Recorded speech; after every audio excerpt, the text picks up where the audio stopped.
24 तारीख को जो माननीय पूर्व मुख्यमंत्री भूपेश बघेल जी के काफिला को जिस प्रकार से रोककर उनके सुरक्षा कर्मियों के साथ और माननीय पूर्व मुख्यमंत्री के साथ बजरंग दल के कार्यकर्ताओं ने जो हुज्जतबाजी की थी, उसके विरोध में हम लोग यहाँ पर एकत्रित हैं। और पुलिस प्रशासन से जब बात हुई तो आज मुझे जानकारी मिली है कि इसमें उन लोगों ने कार्रवाई 3 धाराओं के तहत कार्रवाई की है। हमारा आज का ये मांग है कि चूँकि पूर्व मुख्यमंत्री जी की सुरक्षा काफ़ी संवेदनशील होती है और जेड कैटेगरी की सुरक्षा है, हम चाहते हैं कि अन्य धाराओं के तहत जो हम लोग आज मांग के उन धाराओं के तहत भी उनके ऊपर अपराध दर्ज करें, क्योंकि कोई भी जनप्रतिनिधि हो, चाहे वो भारत देश के जनप्रतिनिधि, कोई भी जनप्रतिनिधि हो, जनप्रतिनिधि की सुरक्षा सर्वोपरि होती है। और इस तरीके से बिना पूर्व कोई सूचना के एक पूर्व मुख्यमंत्री जी के काफिलों को रोका जाना, उनके गाड़ी के साथ धक्का मुक्की करना, उनके सुरक्षा कर्मियों के साथ धक्का मुक्की करना, निश्चित रूप से ये नहीं होना चाहिए। छत्तीसगढ़ एक शांत प्रिय इस राज्य है और शांत प्रिय राज्य में इस तरह से माहौल हो। ये कल भाजपाई थाने आए थे, कुछ घटना घटी, सीसीटीवी फुटेज आए थे, कांग्रेस के ऊपर कुछ आरोप लग रहे हैं कि अपहरण किए थे, बजरंगियों को उठा के मारपीट की है, वो क्या है? देखिए, लगातार जब से भारतीय जनता पार्टी की सरकार बनी है, कांग्रेस के कार्यकर्ता हो चाहे कांग्रेस के लीडर हो, लगातार चुन चुन के अपराध दर्ज करने का काम प्रयास किया जा रहा है, बिना जांच के, बिना फुटेज के।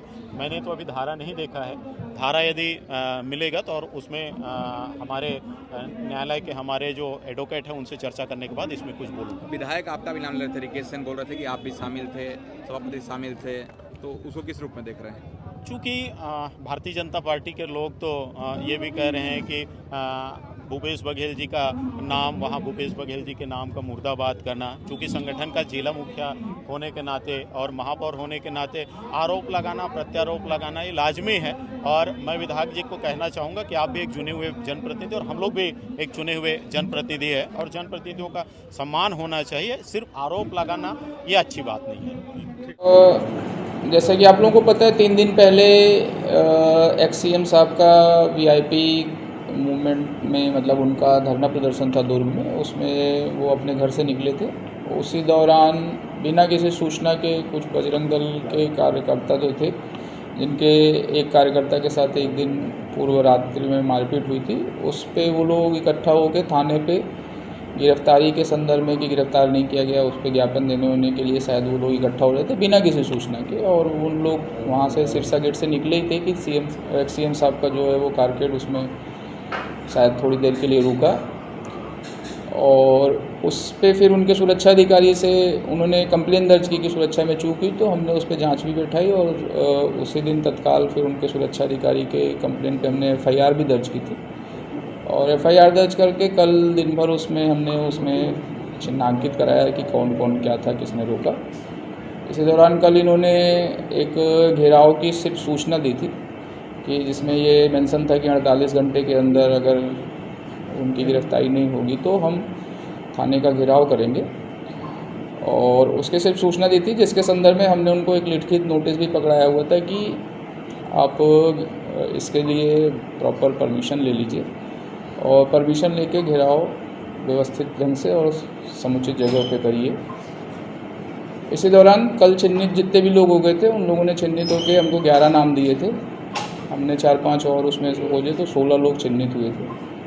उनका कल शाम को हमने अरेस्टिंग की और चूँकि जमानती धाराएँ थी तो उसमें सभी को थाने से मुचलके पे छोड़ा गया।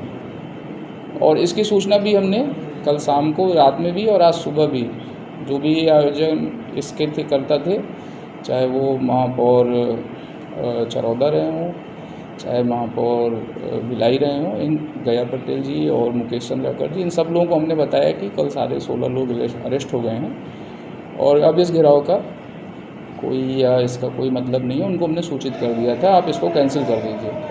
परंतु उन लोगों ने इस पे मतलब ये लिया कि हमने बुलाया हुआ है और हम इस पे कर लेते हैं और हम वहीं पे ज्ञापन दे देंगे। तो चूँकि हमने बुलाया तो इसलिए करने दे दिया जाए, तो बात वहीं तक हुई थी कि ज्ञापन भी वहीं पे दे दिया जाएगा। परमिशन भी नहीं थी इनके पास उस धरना प्रदर्शन की, और जहाँ तक मैंने बताया जो उद्देश्य था इनके घेराव का, उस उद्देश्य की पूर्ति भी कल ही पुलिस की तरफ से पूरी हो गई थी। तो दोनों तरीके से देखें तो पूरे का पूरा ये जो धरना प्रदर्शन था वो इल्लीगल था, उसमें भी पुलिस ने इनको करने दिया। और जहाँ बात हुई थी कि धरना प्रदर्शन स्थल पे ही आप अपना ज्ञापन दे देंगे, उसको तोड़ के शायद ये लोग अभी जो बैरिकेटिंग की गई थी उसको इन लोगों ने फिर तोड़ने का और थाने तक पहुंचने का, जो कि इनसे बातचीत हुई थी उसको तोड़ने का प्रयास किया। तो नियम जब ये तोड़ने का प्रयास किया तो शायद हल्का बल प्रयोग पुलिस ने किया हुआ है और फिर इनको तितर बितर किया और माहौल अभी शांतिपूर्ण। दुर्ग में मेट्रो टाइम से मैं हूँ लाला सिंह ठाकुर। हमारे चैनल को आप देख रहे हैं तो सब्सक्राइब, बेल आइकन के साथ ही लाइक जरूर करें। हर ताज़ा खबरों के लिए हम आपके साथ बने रहेंगे।